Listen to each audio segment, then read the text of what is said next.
నమస్కారం ఏబిటెన్ news channel కి స్వాగతం. నల్లగొండ ఖమ్మం ఈ వరంగల్ పట్టభద్రుల ఎమ్మెల్సీ ఎన్నికల పోలింగ్ లో భాగంగా తుంగతుర్తి మాజీ శాసనసభ్యులు శ్రీ డాక్టర్ గాదరి కిశోర్ కుమార్ వారి సతీమణి శ్రీమతి గాదరి కమలతో కలిసి తిరుమలగిరి పట్టణంలోని జిల్లా పరిషత్ ఉన్నత పాఠశాలలో 449వ బూత్లో ఓటు హక్కును వినియోగించుకున్నారు.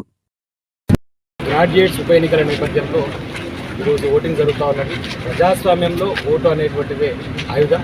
మరీ పర్టికులర్గా అసెంబ్లీలో ఏకపక్ష నిర్ణయాలు జరిగితే వాటిని ప్రశ్నించే విధంగా మేధావి వర్గానికి సంబంధించి శాసన మండలిని ఏర్పాటు చేసి శాసన మండలిలో ఏవైనా పొరపాటును కూడా సవరించడానికి వాయిస్ వినిపించడానికి ఉంటుంది. ప్రభుత్వాలు చేసేటువంటి ఏకపక్ష నిర్ణయాలు ప్రజలకు అనుకూలంగా కాకుండా వ్యతిరేకంగా ఏవైనా సరే చట్టాలు చేసినప్పుడు దాన్ని ప్రశ్నించే గొంతుగా ఉండేటువంటి శాసన మండలి ఎన్నికల్లో కూడా ఓటర్లున్నటువంటి అందరూ కూడా ఓట్లు వినియోగించుకోవాలి. ఎవరైతే నిజాయితీగా పనిచేస్తూ మేధావి వర్గానికి సంబంధించి మన పక్షాన కొట్లాడుతారని అనిపిస్తుందో వాళ్ళ కోసం పనిచేసే విధంగా వాళ్ళకు ఓటు వేసి వారిని శాసన మండలికి పంపించే విధంగా దీన్ని ఉపయోగించుకోవాలని చెప్పేసి ఉన్నత విద్యావంతులు అందరికీ కూడా హృదయపూర్వకంగా విజ్ఞప్తి చేస్తారు. జై తెలంగాణ.